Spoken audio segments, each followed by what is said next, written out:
Muy buenas noches, doctor. Nosotros vamos a exponer sobre el caso de Artavio Murilla versus Costa Rica. El grupo está conformado por Gonzalo Perea Valverde y Yasmín Jimena Lucio Camones, y mi persona, Muñoz Campos Cloriza. A continuación, mi compañero Gonzalo Perea Valverde va a exponer sobre los hechos del caso. Buenos días, profesor. Buenos días, compañeros. En esta oportunidad nos ha tocado exponer o hablar del caso Artavio Murillo y otros versus Costa Rica, que es un caso sumamente interesante, es un caso legal, ¿no? Bueno, todo comienza con la aprobación de un decreto que fue expedido por el Ministerio de Salud el 3 de febrero de 1995.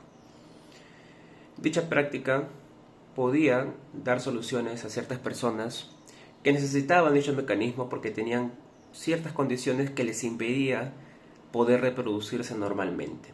Entonces la fertilización in vitro les daba esa facilidad de poder reproducirse. Sin embargo, el 7 de abril de 1995, este decreto que fue aprobado, la Corte Suprema, interpusieron una acción de inconstitucionalidad por este decreto, ¿correcto? Aduciendo o alegando de que se estaba vulnerando el derecho a la vida. Es así que el 7 de abril de 1995, dicho decreto quedó sin efecto, fue denegado. O sea, que en ese año ya no podían practicar dicho mecanismo para poder reproducirse, porque supuestamente se estaba vulnerando el derecho a la vida. Es así como muchas personas quedaron afectadas, en el sentido de que no podían formar una familia, ¿no? E interponen una demanda ante la Corte Interamericana de Derechos Humanos. 9 personas interpusieron una demanda a la Corte Interamericana de Derechos Humanos, alegando de que se les estaban vulnerando sus derechos, como la integridad personal, a la salud, a la igualdad ante la ley, ¿correcto? Este caso trajo consigo muchas polémicas, porque, por un lado, decían que se estaba vulnerando el derecho a la vida. Sin embargo, este método que se practicó en dicho año en Costa Rica trajo vida. Entonces, son dos cosas, o mejor dicho, posiciones distintas, complicadas de entender. Bajo estos hechos y argumentos, estas personas lograron llegar a la Corte Interamericana de Derechos Humanos con la finalidad de que este decreto que fue aprobado y después denegado siga con efecto, para que estas personas puedan incurrir a la fertilización in vitro, ya que no podían formar una familia. De esta manera, mi exposición concluye aquí. Vamos a entrar más en detalles acerca del caso, siguiendo con la siguiente expositora. Muchas gracias. Doctor, muy buenas noches. Mi nombre es Cloriza Muñoz Campos. Yo voy a hablar acerca del análisis de fondo que hizo la Corte Interamericana acerca del caso Artavio Murilla versus Costa Rica. Bueno, en materia jurisprudencial podemos decir que es un precedente muy importante, ya que gracias a este caso se ha establecido la obligación que tienen los estados de incorporar en su legislación el derecho reproductivo, que tiene que ver también con la autonomía reproductiva y mediante la reproducción asistida, ¿no? Y bueno, también nos dice la Corte que este tiene un vínculo con el derecho a la privacidad, es decir, a la autonomía reproductiva, donde el Estado no tiene el derecho de intervenir, no tiene por qué decidir, que esto netamente tiene que ver con la decisión de la mujer o en pareja. Y bueno, también nos dice que está vinculado con el derecho a conformar una familia y derecho a la libertad y a la integridad personal, ya que al anular esa norma se ve truncado los sueños, las metas o la forma de cómo, los planes de conformar la familia, ¿no? Pero previo a esto, también en esta sentencia se analiza lo que es el concepto de la concepción, ya que en su artículo 4 de la Convención Americana dice que la protección de la vida inicia a partir de la concepción. Pero según lo que nosotros hemos estudiado, que es la teoría de concepción, es a partir del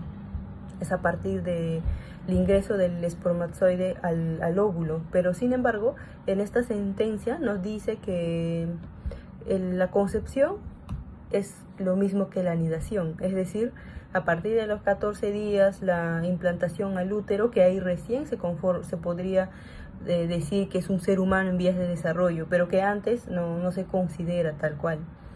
Y a eso se basa la decisión de apoyar el derecho de proteger lo que es el in vitro, ¿no? Fecundación in vitro que está a favor.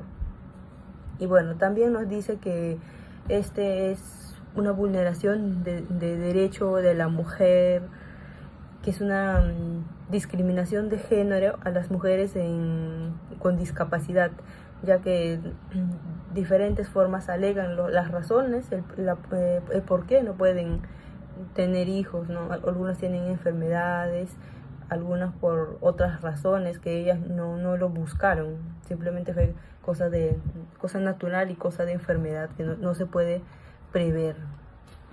Y bueno, otro análisis que hemos hecho también es que es una discriminación económico, ya que con esta anulación algunas personas tenían la economía para irse del país y concretar el tratamiento, pero hay personas que no pudieron hacerlo por falta de recursos.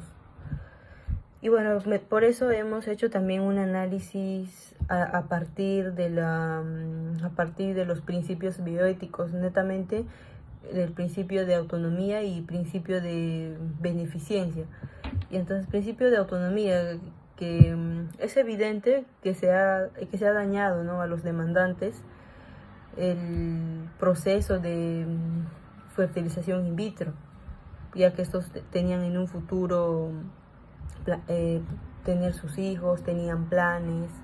Entonces eso es lo que se ha vulnerado. Y el principio de beneficencia, ya que esta anulación de norma lo que ha producido es que la persona quede con daños psicológicos y físicos, y asimismo también se ha vulnerado pues a los pacientes, ¿no?, a decidir sobre su vida, sobre cómo quieren conformar una familia, los planes.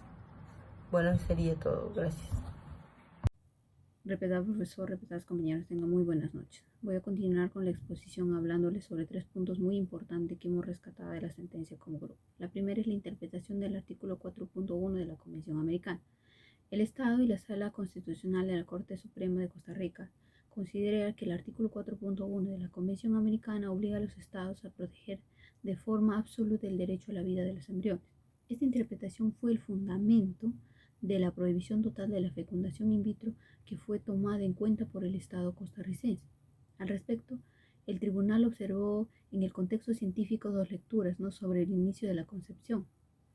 En la primera lectura la define como el momento o encuentro de la fecundación del óvulo con el espermatozoide.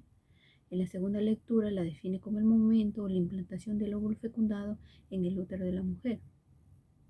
En vista de ello, la Corte pudo constatar cómo las distintas opiniones muestran que la concepción es valorada desde distintas perspectivas, ¿no?, ya sea biológica, médica, ética, religiosa, etc., ¿no? En vista de ello, la Convención establece que el derecho a la vida es protegido desde la concepción y no puede ser comprendido como un proceso o un evento excluyente del cuerpo de la mujer, dado que los embriones no tienen la posibilidad de supervivencia si la implantación no sucede. En consecuencia, la Corte determinó que la concepción se inicia con la implantación Y si no se da este proceso, no se puede hablar de concepción ni de la aplicación del artículo 4 de la Convención. Es por ello que realiza una interpretación sistémica e histórica para determinar cuál es el alcance de estas dichas excepciones, ¿no? En la interpretación histórica, la Corte analizó los trabajos preparatorios, ¿no? Y concluyó que los mismos no daban una respuesta definitiva sobre este punto, ¿no?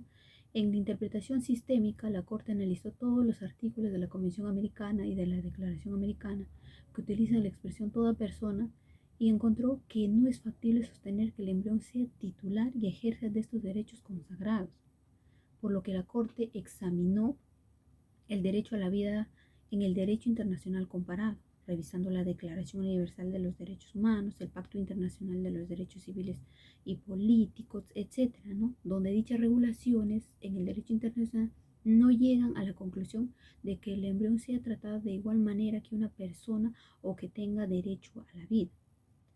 En conclusión, la Corte manifiesta que el embrión no puede ser entendido como una persona para efectos del artículo 4.1 de la Convención Americana, ya que luego de un análisis de bases científicas, la concepción en el sentido del 4.1 de la Convención tiene lugar desde el momento en el que el embrión se implanta en el útero, por lo que antes de este evento no habría lugar de la aplicación del 4.1 ni hablar sobre la concepción.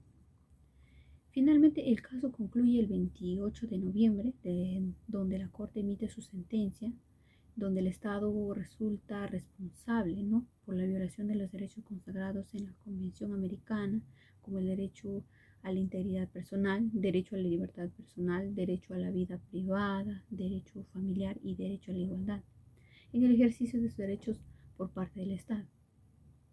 Esta sentencia establece un gran precedente, ¿no?, en el desarrollo de la jurisprudencia sobre derechos reproductivos en América Latina, ¿no?, lo cual es muy importante.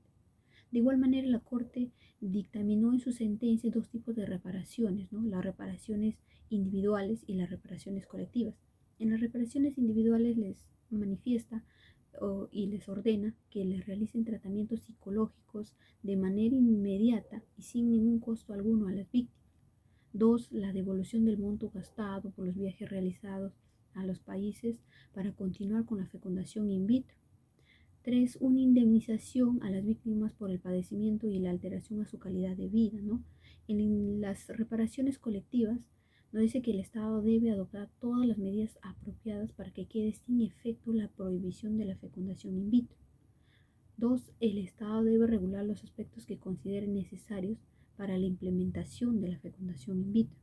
3. Nos habla que se debería de publicar la sentencia a nivel nacional e internacional en periódicos oficiales, páginas web y entidades judiciales para que sirva como precedente. Y finalmente, poner en funcionamiento programas, ¿no?, sobre derechos humanos, derechos reproductivos y no discriminatorios, ¿no?, etcétera, en todas las entidades de las ramas judiciales. Gracias.